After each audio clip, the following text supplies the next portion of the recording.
বাগে শুরুতেই আমরা দেখতে পাই ঝাঁপি ইঙ্কাকে দেখে বলে, ফোন ধরছ না বলে ভেবেছিলাম চ্যালেঞ্জের শুরুতে হেরে গিয়েছ। ইঙ্কা বলে হার জিতের হিসাব এবার হবে। ঝাঁপি মনে মনে দ্বীপের ভাবে। ঝাঁপি বুঝতে পারে দ্বীপ তাকে আড়াল থেকে সাহায্য করছে। সে ভেবেছিল হয়তো কোনোদিন দ্বীপের ভালোবাসা পাবে না, কিন্তু এখন সে বুঝতে পারে দ্বীপ তাকে ভালোবাসে আর শুধু ইঙ্কার জন্যই সব লুকিয়ে রাখে। ইঙ্কা বলে, কি এত ভাবছ, এখন দ্বীপকে ফোন করো। তারপর ঝাঁপি দ্বীপকে ফোন করে স্পিকারে দেয়। ঝাঁপি অভিনয় করে বলে, আমি অনেক বড় বিপদে পড়েছি। আমি একটা ডেলিভারি দিতে এসেছিলাম, তখন আমার স্কুটিটা খারাপ হয়ে গিয়েছে, তাই আমি হাঁটতে হাঁটতে আসছিলাম। তখন দুইটা ছেলে আমার পিছু নেয়। ওরা এখনও আমার পিছনে আছে। ওদের মতলব আমার ভালো লাগছে না। দ্বীপ জিজ্ঞেস করে, কোথায় আছিস তুই? ঝাঁপি তখন ঠিকানা দিয়ে বলে, আমার খুব ভয় লাগছে, এসো, এখনও তো অনেকটা পথ বাকি। দ্বীপ বলে, তুই ভয় পাস না, তুই হাঁটতে থাক, আমি কিছু একটা ব্যবস্থা করছি। তারপর ঝাঁপি ফোন কেটে দিয়ে ইঙ্কাকে বলে, নিজ কানে শুনলে তো, আমার বিপদের কথা শুনেও আসছে। ও আমাকে ভালোবাসতে শুরু করেছে। শত চেষ্টা করেও তুমি ওকে আমার থেকে দূরে সরিয়ে রাখতে পারবে না। তোমার এখনও যদি সন্দেহ হয় তাহলে ও আসা পর্যন্ত থেকে যাও। ইঙ্কা বলে, আমার যা জানার জেনে গেছি। এই বলে ইঙ্কা সেখান থেকে চলে যায়। ঝাঁপিও তার পিছু পিছু এসে ইঙ্কাকে বলে, তাহলে ইঙ্কাদি, আমিই জিতলাম। আশা করি যে কথা দিয়েছিলে সেটা রাখবে। তারপর ইঙ্কা গাড়ি স্টার্ট দিয়ে সেখান থেকে চলে যায়। ইঙ্কা যেতে যেতে ভাবে, শেষ পর্যন্ত কিনা ঝাঁপির কাছে আমি হেরে গেলাম। দ্বীপ ও গ্রাম্য শাখা সিঁদুর এসব নিয়মে আটকা পড়েছে। দ্বীপ আমাকে ছেড়ে এখন ঝাঁপিকে ভালোবাসতে শুরু করেছে। কিন্তু আমি দ্বীপকে ঝাঁপির কাছে যেতে দেব না। দ্বীপ শুধুই আমার। একটু পর ইঙ্কা একটা গুন্ডাকে ফোন করে। গুন্ডাটা বলে, আপনার জন্য কখন থেকে ওয়েট করছি, কাকে যেন আপনি তুলতে বললেন? ইঙ্কা তখন ঝাঁপির ছবি আর ঝাঁপির লোকেশন ছেলেগুলোর কাছে দেয়। ইঙ্কা আরও বলে, ওকে তোমাদের ডরায় তুলে নিয়ে গিয়ে এমন অবস্থা করো যেন শুধু প্রাণটা থাকে, বাকি জীবনটা যেন জীবন্ত লাশের মতো কাটায়। তারপর ইঙ্কা ছেলেগুলোর কাছে ঝাঁপির ছবি পাঠা।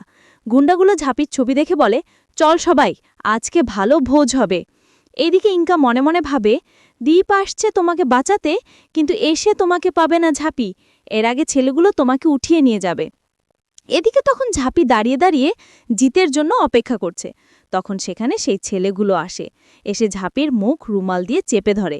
তখন সেখানে একটা ভিক্ষুক বসে খাবার খাচ্ছিল। সেসব ঘটনা দেখতে পায়। ছেলেগুলো ঝাঁপিকে অজ্ঞান করে একটা অটোতে করে নিয়ে চলে যায়। তখন সেখানে দ্বীপ আসে। দ্বীপ এসে ঝাঁপিকে কোথাও দেখতে পায় না। তখন সেই লোকটা দ্বীপের কাছে এসে বলে, সর্বনাশ হয়ে গেছে। এই স্কুটিটা যে মেয়েটা নিয়ে এসেছিল তাকে একদল ছেলে উঠিয়ে নিয়ে গেছে। দ্বীপ ফোন বের করে ঝাঁপির ছবি বৃদ্ধ লোকটাকে দেখালে বৃদ্ধ লোকটা বলে, হ্যাঁ, এই মেয়েটাই ছিল। কি ভালো মেয়ে, আমাকে খাবার খেতে দিয়েছিল। ওই ছেলেগুলো ওর নিশ্চয়ই কোনো ক্ষতি করবে। তারপর বৃদ্ধ লোকটি আরও বলে, সাদা গাড়ি করে আসা মেয়েটি এই মেয়েটিকে একলা ফেলে রেখে চলে গেছে। এই মেয়েটি কারো জন্য হয়তো অপেক্ষা করছিল এখানে দাঁড়িয়ে। তারপর আর একটা মেয়ে আসলো সাদা রঙের বড় গাড়ি চড়ে। তারপর বৃদ্ধ লোকটি সব ঘটনা বলে। দ্বীপ তখন বুঝতে পারে ইঙ্গাই ঝাঁপিকে দিয়ে তাকে ডাকিয়েছিল পরীক্ষা নেওয়ার জন্য। এইদিকে দেখা যায় ছেলেগুলো ঝাঁপিকে বেঁধে রেখে মদ খাচ্ছে, আর ঝাঁপি কান্নাকাটি করছে। একটা ছেলে এসে বলে, তোমাকে তো এখানে আটকে রাখার জন্য তুলে আনিনি, ভোগ হয়ে যাক, তারপর ছেড়ে দিব।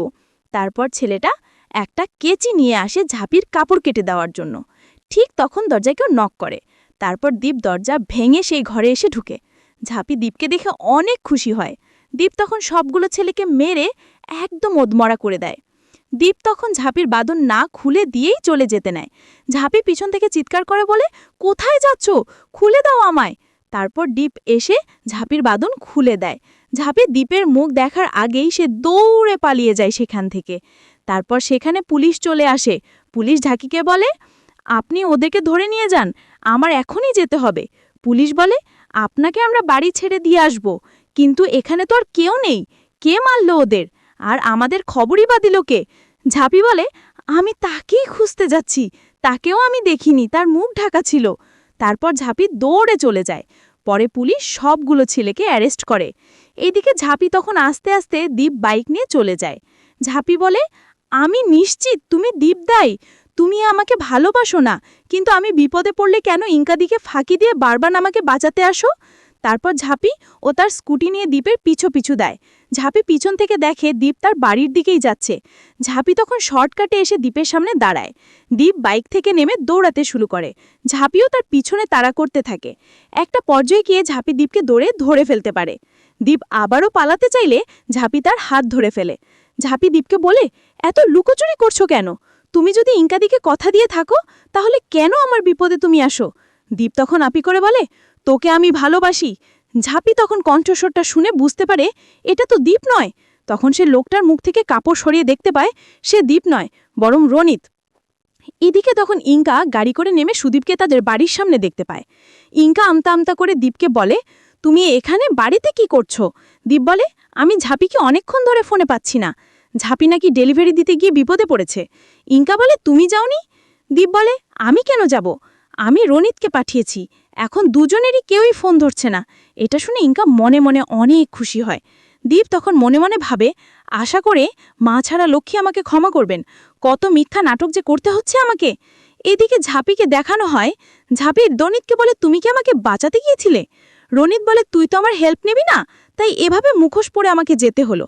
কিন্তু ঝাঁপি এসব মন থেকে মেনে নিতে পারে। সে নিশ্চিত যে তাকে দীপই বাঁচিয়েছে। ঝাঁপি বলে, তুমি মিথ্যে বলছো। তুমি আমাকে এক পয়সাও বিশ্বাস করি না। সবসময় ইনকাদির সাথে থাকো। নিশ্চয়ই তুমি ইনকাদির কাছ থেকে সবকিছু জেনে এখানে এসেছো। যে একটু আগে ছিল সে তুমি নয়। সে নিশ্চয় জেনে গিয়েছিল আমি তার পিছু নিব, তাই অন্য কোনো রাস্তা দিয়ে চলে গিয়ে তোমাকে পাঠিয়েছে। আর তুমি তারই মতো পোশাক পরে আমার কাছে ধরা দিয়েছ। ওই ছেলেগুলো তোমার ভাড়া করা ছিল, তাই না? তুমি আমার মন পাওয়ার জন্য এরকম নাটক সাজিয়েছ। তো বন্ধুরা, এই ছিল আজকের আপডেট। পরবর্তী আপডেটটাতে আমাদের চ্যানেলটি এক্ষুনি সাবস্ক্রাইব করুন।